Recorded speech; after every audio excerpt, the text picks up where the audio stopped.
Hello friend, शरीर को repair करने का सबसे अच्छा मौसम होता है सर्दियाँ।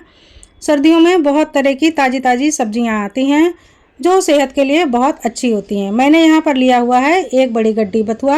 इसको कट कर लिया है, बहुत अच्छे से तोड़ लिया है और धो करके साफ़ कर लिया है। ले लिया है नया आलू। नया आलू भी सर्दियों में आने लगता है। इसमें शुगर बहुत कम होती है, पुराने आलू में शुगर की मात्रा ज़्यादा होती है। तो हमने आलूओं को भी अच्छे से धो लिया है। इनको डाल देती हूँ कुकर में, बराबर डाल देती हूँ पानी। और अब मुझे 3 से 4 सीटी लगा लेनी है। और जब तक कुकर में सीटी आएगी तब तक हम आगे की तैयारी कर लेते हैं।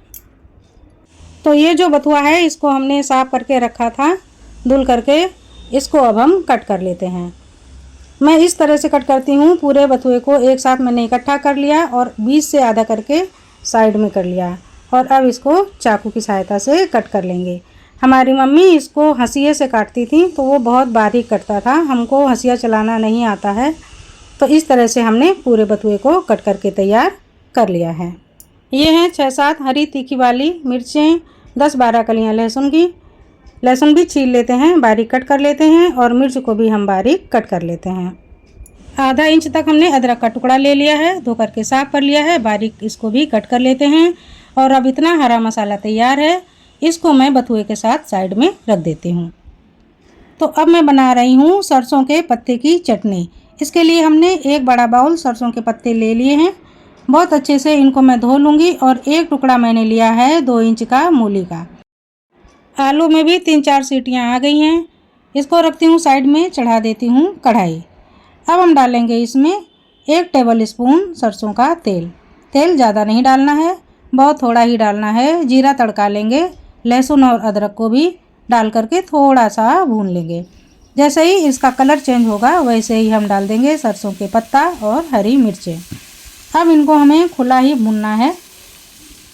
इन पत्तों को ढककर बिल्कुल नहीं पकाना है, 2 मिनट हम भूनेंगे। इतने में ही आप देखेंगे कि सरसों पत्ता नरम हो गए हैं, तो हम गैस को बंद कर देंगे। और अब इन्हें निकाल करके ठंडा करने के लिए थोड़ी देर के लिए छोड़ देंगे।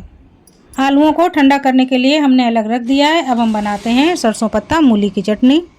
तो ये है पुदीना, ताज़ा ताज़ा पुदीना है, पर इतने सारे पुदीने की हमको ज़रूरत नहीं पड़ेगी। तो इसमें से मैं थोड़े पुदीने की पत्तियों को निकाल लेती हूँ, बाकी को वापस फ्रिज में रख दूँगी।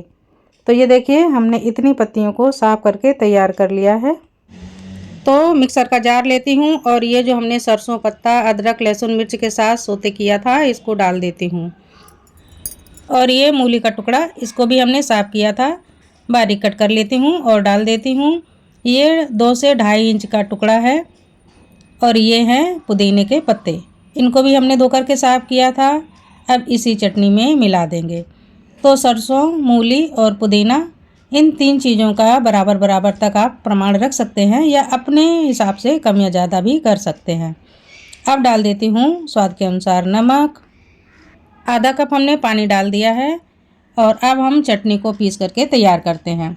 तो ये देखिए कितनी बढ़िया चटनी बनी है। ये ताज़ी मूली के पत्ते और सरसों की चटनी है, बहुत बढ़िया इसमें खुशबू आ रही है। बढ़िया स्वाद के लिए हमने डाला है नींबू का रस और अच्छी तरह से मिला दिया है। तो आप चाहें तो थोड़ी सी चटनी को निकाल करके नमक टेस्ट कर सकते हैं। मैं अक्सर नमक का टेस्ट ले लेती हूँ, जिससे मुझे पता चल सके कि कोई रेसिपी जो मैंने बनाई है उसमें नमक मिर्च कैसा है। तो नमक परफेक्ट है। तो चलिए अब इसको रखती हूँ मैं साइड में। अब मैं आगे की तैयारी आपको दिखाती हूँ। तो ये जो उबले आलू हैं इनका हम छिलका निकाल लेंगे। अब ये पूरी तरह से ठंडे हो चुके हैं। थोड़ा सा टाइम लगेगा क्योंकि ये नए आलू हैं, इनकी स्किन बिल्कुल चिपकी हुई है। तो सारे आलूओं को हमने छील करके तैयार कर लिया है। अब इनको मैं साइड में रखती हूँ और चढ़ाती हूँ कढ़ाई। वापस कढ़ाई में हम डालेंगे 1 से 1.5 टेबल स्पून जितना तेल। बहुत ज़्यादा तेल मैं नहीं डालती हूँ। और इसी तेल में हम जीरा को चटका लेंगे। आधा छोटा चम्मच हमने जीरा डाल दिया। और ये जो हमने मसाले कट करके रखे थे, अदरक, मिर्च और लहसुन के हरे मसाले, इनको भी डाल दिया, हल्का सा सोते कर लिया। और अब ये जो मसालदान के मसाले होते हैं, पिसी हुई हल्दी, लाल मिर्च, धनिया पाउडर और थोड़ा सा गरम मसाला, सब थोड़ा थोड़ा ही हमने डाल दिया बथुआ के मुताबिक। और अब हमें जो बथुआ के पत्ता है इनको डाल देना है। तो बथुआ के पत्ते भी बहुत जल्दी सॉफ्ट हो जाते हैं, ज़्यादा वक्त नहीं लगता है। अच्छे से हमने हिला लिया है और अब हम इनको ढक करके 2 से 3 मिनट के लिए पकने देते हैं। 3 मिनट हो चुके हैं, चलिए खोल करके देख लेते हैं। तो बस इतने में ही बथुआ काफ़ी सॉफ्ट हो गया है। एक पत्ती उठाते हैं और हाथ से मैश करके देख लेते हैं, ये नरम होने लगी है। तो हमने जो ये आलू उबाल करके छील करके रखे थे, इनको हम डालेंगे। आलूओं को हम मैश करके नहीं डालेंगे, नहीं तो गुठलियाँ रह जाती हैं। इस तरह से घिस के डालेंगे। ये अदरक वाली घिसने की कद्दूकस है, इसमें मैंने घिस दिए हैं। अब आलू पूरी तरह से सॉफ्ट होकर निकले हैं, इनमें बिल्कुल गुठलियाँ जैसी नहीं हैं। तो जब हम पराठों में इनको भरेंगे तो बहुत अच्छे पराठे फूलेंगे। अब हम डाल देते हैं स्वाद के अनुसार नमक। नमक हम लास्ट में डालेंगे, जिससे हमें पता चल सके कि टोटल पराठा का मसाला कितना है। डाल देते हैं थोड़ा सा काली मिर्च का पाउडर, अमचूर का पाउडर, बहुत अच्छे से मिला लेते हैं। और अब ये लजीज स्वादिष्ट मसाला बन करके तैयार है। इसको ठंडा करने के लिए छोड़ देते हैं। तो ये देखिए कितना बढ़िया बना है, मैं आपको पास से दिखा रही हूँ। और पूरी तरह से बथुए का भरावन रेडी है। चलिए अब हम रखते हैं इसको साइड में, गैस को बंद करते हैं और इसका भी नमक टेस्ट कर लेते हैं। हर चीज़ में नमक डालते हैं तो नमक को टेस्ट करना भी ज़रूरी होता है। मैंने नमक टेस्ट कर लिया है, नमक बिल्कुल बराबर है। यहाँ पर हमने 2 कटोरी आटा लिया है, ये गेहूं का आटा है। इसमें 2 चम्मच हमने देसी घी डाल लिया। स्वाद के अनुसार हमने नमक डाला है। और अब इस आटे को हम चटनी से गूँथेंगे। तो ये जो हमने सरसों पत्ता और मूली की चटनी बनाई थी, इसको डालेंगे करीब आधी छोटी कटोरी। तो हमने 4 से 5 चम्मच अच्छे से भर के चटनी डाल दी है और आटे में मिला लिया है। और इस आटे को अब हम नरम लगा करके तैयार करेंगे। तो फ्रेंड, हमने आटे में कोई अलग से मसाले नहीं डाले हैं, क्योंकि सारे मसाले चटनी में पड़े हुए हैं और चटनी बहुत टेस्टी बनी है। तो कुछ ऐसा लचीला सा डो बना करके तैयार करेंगे, जिससे कि हमारे पराठे बहुत अच्छे से फैल सकें। तो आटा भी रेडी हो गया है, फटाफट हम तवा चढ़ा देते हैं। और पराठे में देसी घी के बनाऊंगी, तो मैंने घी को भी तवे पर रख दिया है पिघलाने के लिए। एक छोटे सा पेड़ा तोड़ लेते हैं आटे का और इसको कटोरी का शेप दे देते हैं। इसके अंदर हम भरेंगे आलू और बथुआ वाली फिलिंग। तो फ्रेंड, अगर आप केवल बथुआ भरेंगे तो अच्छे से बेल नहीं पाएंगे। तो उसके लिए अगर आपको आलू पसंद है तो आलू मिलाइए, नहीं तो आप बेसन को भून करके बथुए में मिलाइए। तो फिलिंग बिल्कुल बाहर नहीं आएगी और पराठे बहुत ही टेस्टी बनेंगे। तो ये मसाला भी बहुत टेस्टी बना है, मैंने बहुत अच्छे से पैक कर लिया है। और आप देख सकते हैं कि अंदर का बिल्कुल भी मसाला ऊपर नहीं आया है।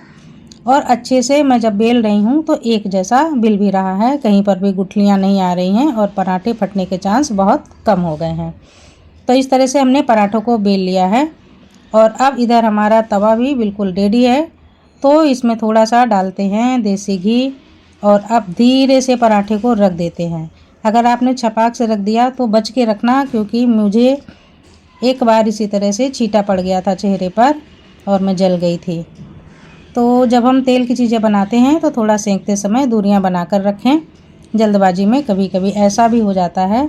मैंने 2-3 बार अच्छे से उलट पलट लिया और दोनों साइड से बढ़िया से घी लगा लिया। और देखिए आप, कितना बढ़िया पॉकेट जैसा पराठा फूल गया है।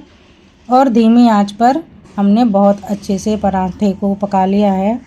फटाफट मैं 3 से 4 बार पलटूंगी। तो इसी तरह से पलट पलट कर पराठे को सेकना है। और पराठे को हम किसी छन्नी में रखेंगे या कपड़े में रखेंगे। अगर हमने डायरेक्ट प्लेट में रख दिया तो पराठे का जो निचला हिस्सा है वो नरम पड़ जाएगा, उसमें पानी सा आ जाएगा। इसी तरह से हमने दूसरा पराठा भी बेल लिया और बहुत अच्छे से उलट लिया पलट लिया और दोनों साइड में घी लगाकर 3 से 4 बार लगातार पलटा है।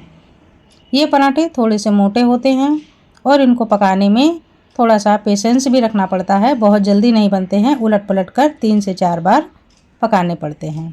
तो ये देखिए, मैंने पराठे बना लिए हैं और ये सरसों मूली की चटनी रेडी है। कुछ भी इसके साथ अलग से लेने की ज़रूरत नहीं है। अगर आप पसंद करें तो सलाद या दही ले सकते हैं। मीठी चटनी पसंद है तो मीठी चटनी ले सकते हैं। मैं आपको मोड़ करके दिखाती हूँ। इतना अच्छा ऊपर से कुरकुरा, अंदर से सुपर सॉफ्ट पराठा बना है। बहुत गर्म है, मैं फिर भी आपको किसी तरह से खोल करके दिखा रही हूँ। ये वाकई बहुत गर्म है और इतना टेस्टी है कि आप चाहे चाय के साथ खाएं, ऐसे ही खाएं, चटनी के साथ खाएं, ये आपको बहुत पसंद आएगा। तो फ्रेंड, सीजन में बथुआ खूब आ रहा है, आप भी पराठे बना लीजिए, एंजॉय कीजिए। नमस्कार।